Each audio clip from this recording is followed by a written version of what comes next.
ये पिताजी की बुद्धि फिर गई है, हमारे पिता की बुद्धि फिर गई है। बैलगाड़ियों में अनाज भरते, रथों में अनाज भरते, रथों में मुद्राएं भरते और शंकर के दरवाजे पे बैठकर बांट देते हैं।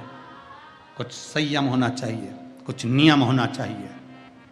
सत्यकेतु का बेटा और पत्नी राजभवन से बाहर निकलकर आज बाप पिता सत्यकेतु, पति सत्यकेतु मंदिर में पहुंचे, उससे पहले शंकर के मंदिर में ताला लगा दिया बेटे और पत्नी ने।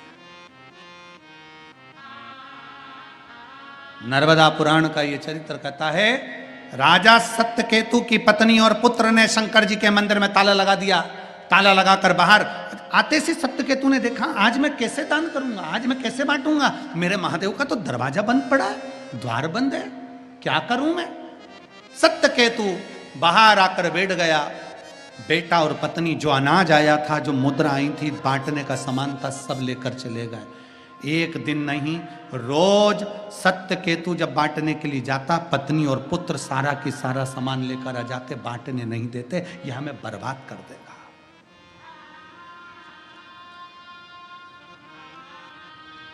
इसीलिए शिव महापुराण की कथा कहती है, शरीर चले और तुम्हारे घर में चले, तब तक तीर्थ करो और दान करो। जिस दिन शरीर नहीं चलेगा उस दिन तीर्थ नहीं कर पाओगे, और जिस दिन तुम्हारे घर में नहीं चलेगी उस दिन 1 रुपए का दान नहीं कर पाओगे। तुम्हारे घर में चल रही है, मैं कमा रहा हूं, मेरी मर्जी, मैं दे सकता हूं, मेरा मन।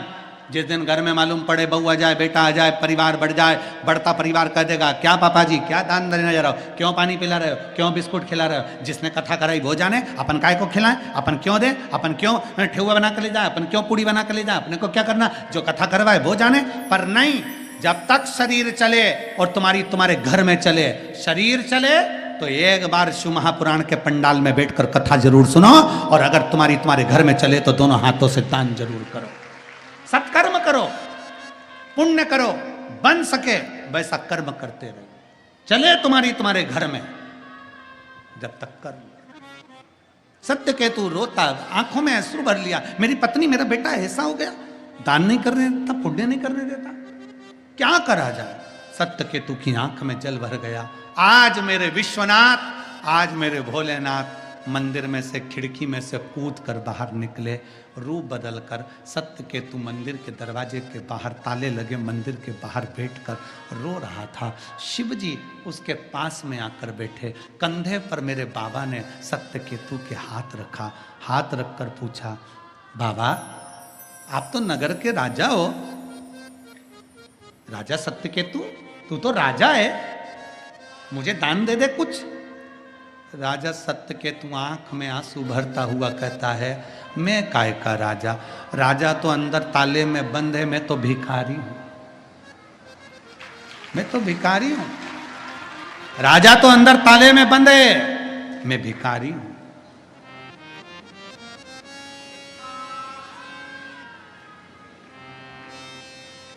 और यही होना चाहिए।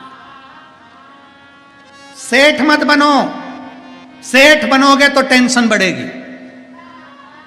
फैक्ट्री है ना तुम्हारी, तो भी तुम सोचो कि मैं नौकर हूं, दुकान है ना तुम्हारी, तो भी तुम सोचो कि मैं नौकर हूं। सेठ बन गए, नौकर बनकर रहोगे तो सुखी रहोगे, सेठ बनोगे तो चिंता लगेगी, फैक्ट्री का बिल जमा करना है, ये करना है, वो करना है, लाइट देखना, ये हो गया, घाटा हो गया, मुनाफा हो गया, ये हो गया। और अगर नौकर होगे तो सेठ जी बिल भरेंगे, सेठ जी मुनाफा देखेंगे, सेठ जी घाटा देखेंगे, हमें तो महीने की तनख्वाह दो और हम ये चले। नौकर सबसे ज्यादा सुखी होता है, सेठ टेंशन में रहता है। इसलिए चाहे तुम्हारी दुकान हो, चाहे तुम्हारी सर्विस हो, चाहे तुम्हारा मकान हो, चाहे तुम्हारी फैक्ट्री हो, तुम नौकर बन जाओ और विश्वनाथ को सेठ बना दो कि हमारा सेठ हमारा विश्वनाथ है,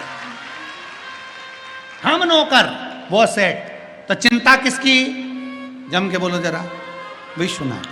टेंशन किसको, विश्वनाथ को। अपन कौन, हम तो बाबा के नौकर, हमें काय का चिंता, हमें तो महीने की तनख्वाह दे देना बाबा, बस बहुत है। मेरे बाबा तेरी नौकरी सबसे बढ़िया है, सबसे जब से तेरा गुलाम हो गया, तब से मेरा भी नाम हो गया। शब्द पर जाना, नाम कब हुआ? जब गुलाम हुआ।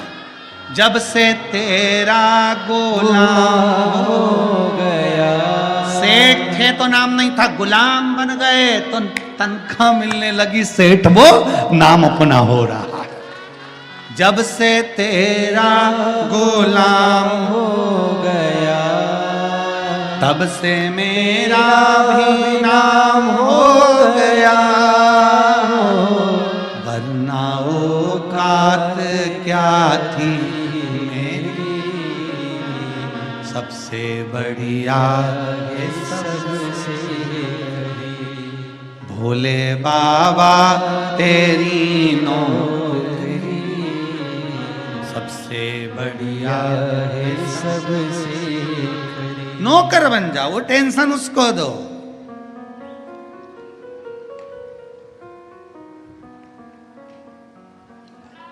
ना कोई चिंता, ना कोई टेंशन, विश्वनाथ के नाम में मेंशन। विश्वनाथ जी के नाम में मेंशन है, टेंशन उसको दे दो, अपने क्या करना, सब सौंप दो उसको, उसका है उसको दे दो, बड़े प्रेम से तेरा तुझे समर्पित। सत्य केतु ने कहा मैं नौकर, अंदर बैठा है मालिक। अच्छा तो कुछ दान नहीं देगा? तो क्या मालिक ने तिजोरी की चाबी पत्नी और बेटे को दे दी? आजकल उसने ताला लगा के सब ले जाती, दान करने को छोड़ने। तो मैं किससे मांगू? भगवान शंकर कंधे पे हाथ रख कर बोले मैं किससे ले? तो इतने में सत्यकेतु राजा बोले मेरी पत्नी और बेटे के पास चले जाओ। पत्नी और बेटे के पास जाकर अलग जगह ही भोलेनाथ ने भिक्षाम दी। पत्नी और बेटा निकल कर कहता है हमारे यहाँ कुछ भी नहीं है, कुछ भी नहीं, निकल जा बाहर। शंकर जी बाहर निकल गए। दुख नारायण को हो गया, लक्ष्मी को बुलाया, इधर आ लक्ष्मी, इसका पूरा राज्य नष्ट कर दे। हे लक्ष्मी, राजा सत्यकेतु के बेटे का और पत्नी का पूरा राज्य नष्ट कर दे। इतने में शंकर भगवान को मालूम पड़ा कि लक्ष्मी पूरे राज्य को नष्ट करने चली। शंकर भगवान दौड़ कर आ गए, नारायण क्षमा करिए, नारायण क्षमा करिए, नष्ट ना करो बाबा। आप अगर पत्नी और बेटे को नष्ट कर दोगे, राज्य नष्ट कर दोगे, तो मेरे सत्यकेतु का दिल दुखेगा, मेरे सत्यकेतु बेटे का दिल दुखेगा। इसलिए एक सत्यकेतु के लिए ये कैसे भी है ना, तो भी इनका भंडार भर दे दो, तो भी। घर में अगर कोई एक शिव भक्त है तो याद रख लेना तुम्हारा घर अच्छा चल रहा है उस शिव भक्त के कारण, क्योंकि भगवान तुम्हारे भाग्य से नहीं, कोई शंकर को जल चढ़ाने वाले के भाग्य से तुम्हें दे रहा है। शिव का भाव। समय आया, शिव महापुराण की कथा कहती है सत्यकेतु का राज्य नष्ट नहीं हुआ, केवल सत्यकेतु के लिए शिव ने रोक दिया। केवल एक सत्यकेतु के। हमारे परिवार में, हमारे घर में, हमारे कुटुंब में अगर कोई शंकर को जल चढ़ाने वाला है, समझ लेना दुख की घड़ी धीरे धीरे समाप्त होगी। धीरे धीरे, फाइल थोड़ी मोटी है, थोड़ा समय लगता है। शिव पुराण 24,000 श्लोक की है, 18,000 श्लोक उसमें भरे पड़े हैं श्रीमद् भागवत। तो ऐसे सारी पुराने अभी माननीय मुख्यमंत्री जी कह रहे थे 1.25 लाख श्लोक उसमें बड़े पड़े हैं महाभारत में। तो ऐसे सब भरा पड़ा है, ये भी इतनी मोटी है, इसको धीरे धीरे धीरे धीरे धीरे धीरे कम होती है। उसी तरह याद रखिए कि जीवन में दुख आया है तो धीरे धीरे धीरे धीरे कटता है, समय लगता है, समय लगता है।